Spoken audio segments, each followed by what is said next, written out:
Unified, एकीकृत, पहला सप्ताह। हृदय में केंद्रित होना। क्या है हृदय में केंद्रित होना? चलिए जानते हैं। आप अपनी कल्पना से कहीं अधिक सुंदर हैं। आप पूरी तरह से खिले हुए स्वर्ग के फूल हैं। फिर भी किसी कारण से आप अपनी दिव्यता को नहीं समझते हैं। वह कारण महत्वपूर्ण नहीं है और निश्चित रूप से अन्वेषण के लायक नहीं है। सतही तौर पर हम जो है उसके बारे में दिखावा करते हैं। आपको जो बताया गया है आप उसे दोहराते हैं और आप मानते हैं कि आप ईश्वर की छवि में बनाए गए हैं। और यह कहना सहज और आसान है, मैं ईश्वर की छवि में बनाया गया हूँ। पर इसका अनुभव हमें अपने आप को और जानने की अनुमति देता है। गहराई में इस बात को समझेंगे। आप कौन हैं?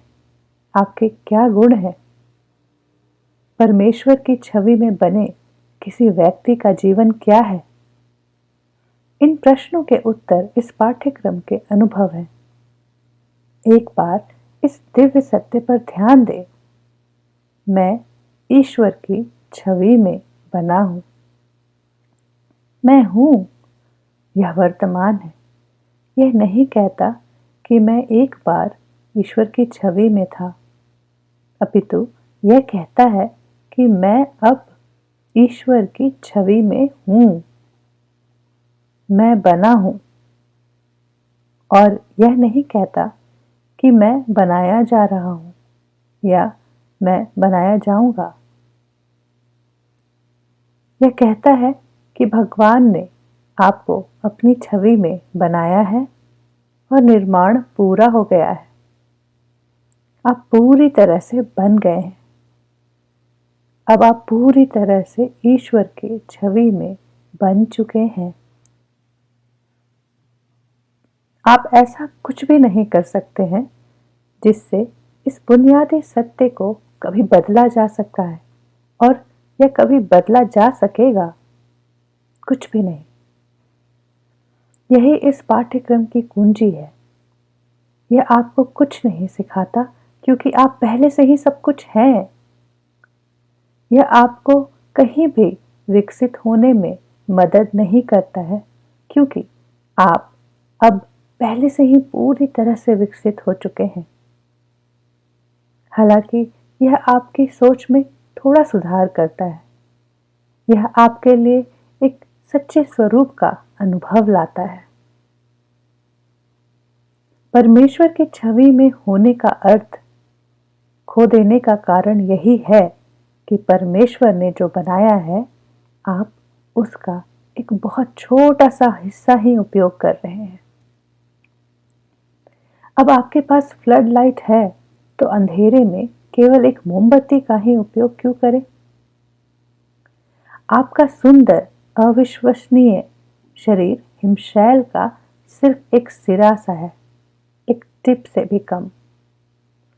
आपकी दृष्टि, स्पर्श, श्रवण, स्वाद और गंध, आपकी 5 सेंसेस, आपकी रचना का केवल सबसे छोटा हिस्सा ही प्रकट करता है।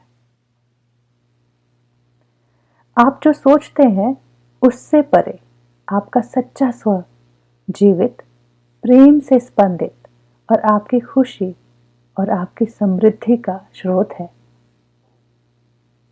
यह आपका वह हिस्सा है जिसे आप आसानी से और व्यवस्थित रूप से फिर से जान पाएंगे।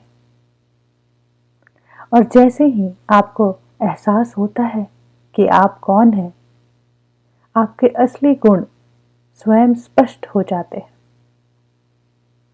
आप उनके सतह पर आने या जागृत होने के बारे में सोच सकते हैं, भले ही वे ना तो सोए हुए हैं और ना ही छुपे हुए हैं। पर वे गुण क्या हैं? थोड़ा सोचें कि आप भगवान के गुण क्या बताएंगे। अब बिना शील या नम्रता या संकोच के उन गुणों को अपने आप को दे दें। वे आपके भी हैं। ईश्वर ने आपको वही गुण दिए हैं जो उनके स्वयं हैं। आप उनकी छवि में बने हैं। ईश्वर प्रकाश है, संसार का प्रकाश, तो आप प्रकाश हैं।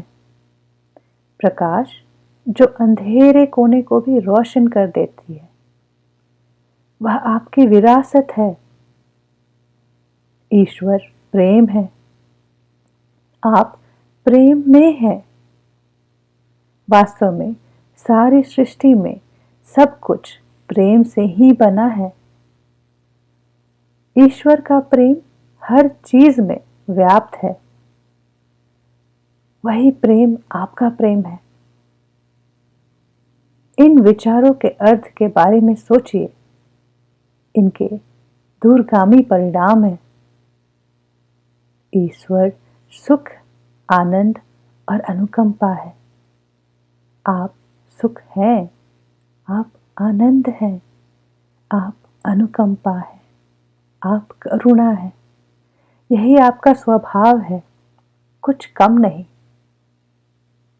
ईश्वर परिपूर्ण है, बिल्कुल, यह भी स्पष्ट है। लेकिन आप उत्तम। अब यह क्या कुछ ज्यादा नहीं हो रहा? रत्ती भर भी नहीं। आप वही पूर्णता हैं और इसमें उत्तम स्वास्थ्य, उत्तम विचार, उत्तम क्रिया, सब कुछ उत्तम ही शामिल है। आपको बस एक पूर्ण, संपूर्ण आत्मा के रूप में कार्य करने की आवश्यकता है। ईश्वर शांति है, ईश्वर सौम्यता है। आप शांति हैं, बिना किसी उथल पुथल और बिना किसी आक्रमण के मन की शांति। आप जीवन जैसा बना है वैसे ही उसका आनंद लेने की सरल मासूमियत है। आप समृद्ध हैं, आप प्रचुर हैं, आप प्रचुरता है, आप समृद्धि हैं। सब कुछ ईश्वर के साथ एक है। वही प्रचुरता अब आप में भी है। सभी इच्छाओं और जरूरतों को पूरा करने के लिए प्रकृति की सभी शक्तियां आपकी है। प्रेम, आनंद, प्रकाश, शांति और ईश्वर के अन्य सभी गुणों के साथ अपने संपूर्ण स्व से काम करना ही कुंजी है। ये मानव जीवन अपने संपूर्ण स्व के साथ काम करने की कुंजी है। ये ईश्वर के गुणों का नमूना मात्र है। आप निश्चित रूप से इस सूची को 10 गुना बढ़ा सकते हैं। प्रत्येक उदाहरण में उसके गुण आपके हैं। मास्टर्स, यहाँ पर हम और भी ईश्वर के गुणों को जो अपने हृदय में महसूस करते हैं उनको अपना सकते हैं। और जब आप एकीकृत होते हैं तो आप उसके सभी गुणों के साथ काम करते हैं। एकीकृत होने का यह पहला पाठ आपके मन को आसानी से यह बताने के लिए डिजाइन किया गया है जैसे ईश्वर ने आपको अपनी छवि में बनाया है। आप अपने संपूर्ण स्व के साथ एकजुट होने की इच्छा रखते हैं। प्रत्येक दिन जितना जल्दी संभव हो इस अध्याय को पढ़ें। अगले वाक्य पर जाने से पहले प्रत्येक वाक्य को समझते हुए धीरे धीरे पढ़ें। फिर 5 या 10 मिनट तक आंखें बंद करके आराम से बैठें। अपने ध्यान को अपने हृदय पर केंद्रित होने दें और ईश्वर के प्रेम, अपने प्रेम को वहां स्पंदित होते हुए महसूस करें। विचारों से ना लड़े, बस उन्हें सतह पर उबलने दें। यदि आपका मन अपने हृदय से दूर चला जाता है तो उसे धीरे धीरे वापस ले आए। यह व्यायाम केवल आनंद लेने के लिए है और इसे सप्ताह में हर दिन अभ्यास करें।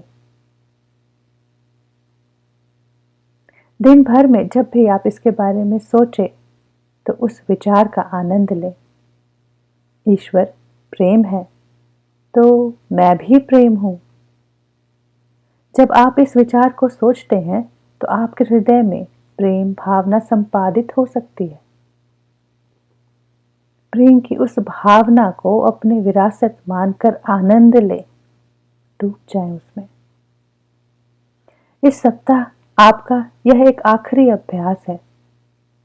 बिस्तर पर जाने और अपने प्रियजनों को आखिरी शुभ रात्रि कहने के बाद अपने हृदय में एक बार फिर से ध्यान रखकर चुपचाप लेट जाएं।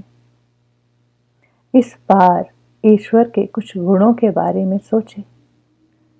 मास्टर्स, बहुत सारे गुण हैं ईश्वर के, पर आज जो गुण उनके आपको छू रही हैं उसको अपने साथ एक हो जाएं, उसके साथ अपने हृदय में समा लें और प्रत्येक गुण के लिए पहचानें कि आप में भी वह गुण है, भले ही वह अब आपको बेतुका लगे। फिर चुपचाप मन में ईश्वर और अपने गुणों का विचार रखकर सो जाएं। Thank you masters.